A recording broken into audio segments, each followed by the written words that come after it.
আমার চ্যানেলে তোমাদের সকলকে স্বাগত। আজ আমরা ক্লাস 8 রায়ান মার্টিন প্রশ্নবিচিত্র থেকে পরিবেশের তৃতীয় পর্যায়ক্রমিক মূল্যায়নের 11 নম্বর স্কুল সলভ করব।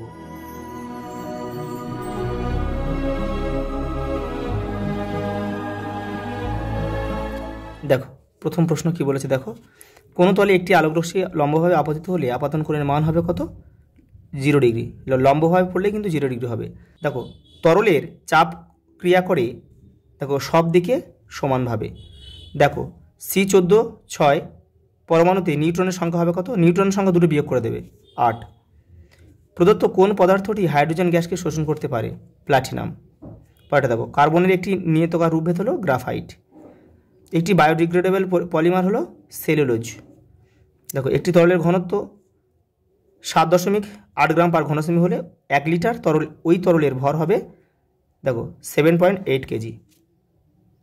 পরেরটা দেখো পুকুরের জলে একটি প্রতিবিম্ব তৈরি হলে সেটি সমশীর্ষ নাকি অবশীর্ষ হবে? সেটা কিন্তু অবশীর্ষ হবে, মানে উল্টো হবে আর কি। দেখো ঘনত্ব পরিমাপের আন্তর্জাতিক এসআই একক হচ্ছে কেজি পার ঘনমিটার বা মিটার কিউব। শূন্যস্থান পূরণ করে লেখো জিঙ্ক অক্সাইড একটি উভধর্মী অক্সাইড। কার্বনের কোন অনিত্যকার রূপটি তড়িতের সুপরিবাহী? Gas carbon. পরেরটা দেখো মার্কিউরাস ক্লোরাইড ও ক্যালসিয়াম ফসফেটের সংক্ষেপে লেখো। দেখো মার্কিউরাস ক্লোরাইডের সংকেত হচ্ছে Hg2Cl2 আর ক্যালসিয়াম ফসফেট দেখো Ca3PO4 2। পরের প্রশ্ন দেখো আলোকরশ্মির চ্যুতি বলতে কী বোঝে? দেখো রায়ান মার্টিন 105 নম্বর পৃষ্ঠে উত্তরটা রয়েছে, এই যে দেখে নাও এটা। এখান থেকে তোমাদের এই পর্যন্ত পুরোটা লিখতে হবে, ছবি দিতে হবে। পরেরটা দেখো একটি পরিচ্ছন্ন চিত্রের সাহায্যে লঘুতর মাধ্যম থেকে ঘনতর মাধ্যমে আলোর প্রতিসরণ দেখিয়ে আপাতিত রশ্মি, প্রতিসৃত রশ্মি, আপাতন কোণ ও প্রতিসরণ কোণ চিহ্নিত করে দেখো। দেখো রায়ান মার্টিন 108 নম্বর পৃষ্ঠায় উত্তরটা রয়েছে। এই যে দেখো এটা হচ্ছে লঘু মাধ্যম, এটা হচ্ছে ঘন মাধ্যম। এই যে এটা, এই রশ্মিটা হচ্ছে আপাতিত রশ্মি আর এটা হচ্ছে প্রতিসৃত রশ্মি। আর যে অঙ্কিত অভিলম্বের সঙ্গে এটা হচ্ছে আপাতন কোণ আর এটা হচ্ছে প্রতিসরণ কোণ। দেখো পরেরটা কী বলেছে, দেখো ঘর্ষণ বল বলতে কী বোঝো? তোমাদের বইয়ের 4 নম্বর পৃষ্ঠায় রয়েছে উত্তর, ওখান থেকে দেখে নেবে। বিশ্ব উষ্ণায়ন বলতে কী বোঝায়? 144 নম্বর পেজে রয়েছে তোমাদের বইয়ের। সক্রিয় ও পারমাণবিক হাইড্রোজেন কাকে বলে? দেখো রায়ান মার্টিন 272 নম্বর পেজে রয়েছে উত্তরটা। এই যে দেখো এই যে সক্রিয় বা পারমাণবিক হাইড্রোজেন কাকে বলে, এখান থেকে এটা পুরোটা লিখতে হবে।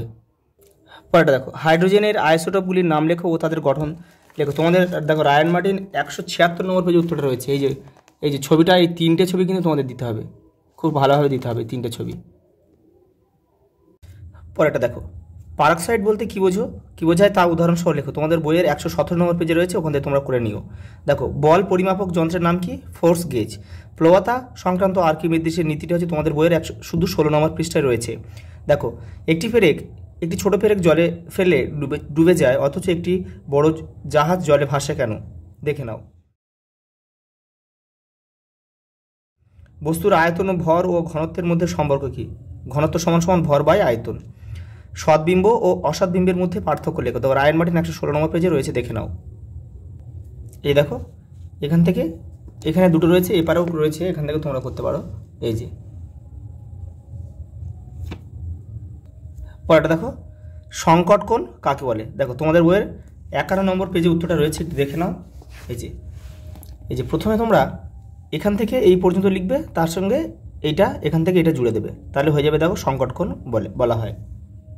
পরেরটা দেখো ডাল্টনের পরমাণুবাদের স্বীকার্যগুলি লেখো। দেখো তোমাদের বইয়ের 72 নম্বর পেজে রয়েছে, আগের সেটও রয়েছে, এগুলো দেখে নেবে। পরীক্ষাগারে অক্সিজেন প্রস্তুতির প্রয়োজনীয় রাসায়নিক পদার্থগুলির সংকেত সহ নাম ও রাসায়নিক বিক্রিয়ার সমীকরণটি লেখো। তোমাদের বইয়ের 119 নম্বর পেজে রয়েছে, দেখে নাও।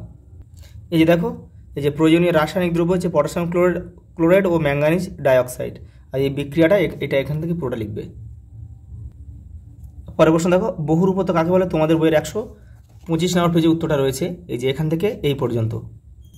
পরেরটা দেখো একটি ছকের সাহায্যে কার্বনের রূপভেদগুলি দেখাও। তোমাদের বইয়ের 129 নম্বর পেজে রয়েছে, দেখবে একটা বক্সের মধ্যে রয়েছে, ওখান থেকে তোমরা করে নেবে।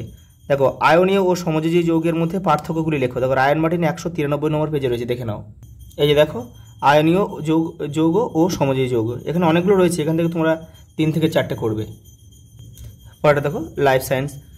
বেশিক্ষণ ভালো রাখার জন্য মাছ, মাংস কিংবা ফলে নুন মাখিয়ে রাখাকে বলে সল্টিং। দেখো একটি নাইট্রোজেন স্থিতিকারী মিথজীবী ব্যাকটেরিয়া হলো রাইজোবিয়াম। কোনটির থেকে অ্যালিসিন নামক যৌগটি পাওয়া যায়? রসুন থেকে পাওয়া যায়।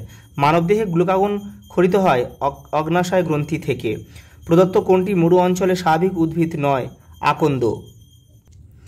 পরেরটা দেখো, পৃথিবীর মরুভূমিগুলি কোন রেখা বরাবর অবস্থিত? কর্কট ক্রান্তি ও মকর ক্রান্তি রেখা বরাবর। কোন গাছের ফুল ফোটাকে দুর্ভিক্ষের সংকেত বলে ধরা হয়? বাঁশ গাছের। দেখো পরেরটা কি বলেছে দেখো, মানুষের স্বাভাবিক দেহকোষে ক্রোমোজোমের সংখ্যা কত? 46টি। প্রথম আবিষ্কৃত অ্যান্টিবায়োটিকের নাম হচ্ছে পেনিসিলিন। ঠিক না ভুল লেখো। গোলমরিচে প্যাপাইন নামক একটি রাসায়নিক পদার্থ উপস্থিত থাকে, এটা ভুল। শূন্যস্থান পূরণ করো। উদ্ভিদ কোষে কোষ প্রাচীর থাকার ফলে গাছের গুঁড়ি বেশ শক্ত হয়। কোষ কে আবিষ্কার করেন? Robert Hooke. কত সালে? 1665 খ্রিস্টাব্দে। পশ্চিমবঙ্গের কোথায় একশৃঙ্গ গন্ডার দেখতে পাওয়া যায়? জলদাপাড়া আর গরুমারা অভয়ারণ্যে দেখতে পাওয়া যায়। এডসের পুরো নাম দেখো, অ্যাকোয়ার্ড ইমিউনো ডিফিসিয়েন্সি সিনড্রোম। দেখো ডেঙ্গি রোগের বাহক পতঙ্গের বৈজ্ঞানিক নামটি কি? Aedes aegypti. পরেরটা দেখো, কম অক্সিজেন ঘনত্বেও বাঁচতে পারে এমন একটি অণুজীবের নাম লেখো। ইস্ট। পরেরটা দেখো, প্রাইমার্ডিয়াল ইউট্রিকল বলতে কী বোঝে? তোমাদের বইয়ের 177 নম্বর পেজে রয়েছে, দেখে নেবে। অণুজীবরা কোন কোন প্রকারের হয়? দেখো 186 নম্বর পেজে রয়েছে, দেখে নাও। এই যে এটা হবে কিন্তু 4 ধরনের: ব্যাকটেরিয়া, আদ্যপ্রাণী, ছত্রাক আর শৈবাল। পরেরটা দেখো, অ্যাড্রিনালিন হরমোনের বেশি ক্ষরণের ফলে কি কি হয়? দেখে নাও। পরেরটা দেখো, আত্মসচেতনতা বলতে কি বোঝায়? তোমাদের বইয়ের 234 নম্বর পেজে রয়েছে। এই যে দেখো, এই আত্মসচেতনতা এখান থেকে এই পর্যন্ত। পরেরটা দেখো, আমলকি ও পুদিনার একটি করে ঔষধি গুণ লেখা। দেখো তোমাদের বইয়ের 284 আর 85 নম্বর পেজে রয়েছে, দেখে নেবে। পেঙ্গুইনকে আন্টার্কটিকার বিস্ময় বলা হয় কেন? এটা 262 নম্বর পেজে রয়েছে তোমাদের বইয়ের। বর্ষাবনের ছাদ বা ক্যানোপি স্তরের বৈশিষ্ট্য লেখো। তোমাদের বইয়ের 238 নম্বর পেজে রয়েছে, দেখে নাও। এই যে দেখো, এখানে কিন্তু অনেকগুলো রয়েছে, প্রায় 5টা রয়েছে। তোমরা এখান থেকে 2টো কি 3টে করবে। এই যে পরেরটা দেখো, হরমোন ও স্নায়ুর পার্থক্য। দেখো রায়ান মার্টিন 495 নম্বর পেজে উত্তরটা রয়েছে। এই যে ওপারেও রয়েছে, এই যে এই দুটো এই পর্যন্ত। পরের প্রশ্ন দেখো, অন্তঃক্ষরা গ্রন্থি ও বহিঃক্ষরা গ্রন্থির দুটি প্রধান পার্থক্য লেখো। তো রায়ান মার্টিন 496 নম্বর পেজে রয়েছে, উত্তরটা দেখে নাও। এই দেখো, অন্তঃক্ষরা গ্রন্থি আর বহিঃক্ষরা গ্রন্থি, এখানে 4টে পার্থক্য রয়েছে, তোমরা করে নেবে। পরেরটা দেখো, উটকে মরুভূমির জাহাজ বলে কেন? এটা তোমাদের বইয়ের 256 নম্বর পেজে রয়েছে, তখন থেকে করে নেবে। জারবিল কি? এটা 257 নম্বর পেজে রয়েছে। দেখো পরেরটা দেখো, উদ্ভিদ কোষকে শনাক্ত করার জন্য 3টি বিশেষ বৈশিষ্ট্য লেখো। দেখো তোমার রায়ান মার্টিন 380 নম্বর পেজে উত্তর রয়েছে, দেখে নাও। এই যে এখান থেকে এই যে এই 4টে লিখলে হয়ে যাবে কিন্তু। দেখো, কোষ প্রাচীর বর্তমান, কোষ গুহার বৃহত্তম, প্লাস্টিড বর্তমান, সেন্ট্রোজোম অনুপস্থিত। পরেরটা দেখো, ভাইরাসকে অকোষীয় জীব বলা হয় কেন? দেখো রায়ান মার্টিন 423 নম্বর পেজে উত্তরটা রয়েছে, দেখে নাও। এই যে এটা লিখতে হবে। এই দেখো, ভাইরাসকে অকোষীয় জীব বলে কেন? এটা এখান থেকে এটা পুরোটা লিখতে হবে কিন্তু।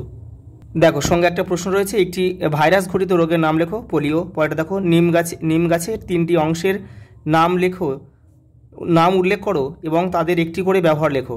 দেখো তোমাদের বইয়ের 283 নম্বর পেজে উত্তরটা রয়েছে, দেখে নাও। এই 4 নম্বর পয়েন্টটা কিন্তু লিখতে হবে। এটা এই এখান থেকে এটা পুরোটা কিন্তু লিখতে হবে। পরেরটা দেখো, মেছো বিড়াল বা বাঘরোল কি? এটা একটি বন্য বিড়াল। দেখো এটি বর্তমানে বিপন্ন কেন? তোমাদের বইয়ের 268 নম্বর পেজে উত্তরটা রয়েছে। এই যে দেখো, এখান থেকে এটা পুরোটা লিখবে। আজ এই পর্যন্ত, দেখা হবে পরের ভিডিও।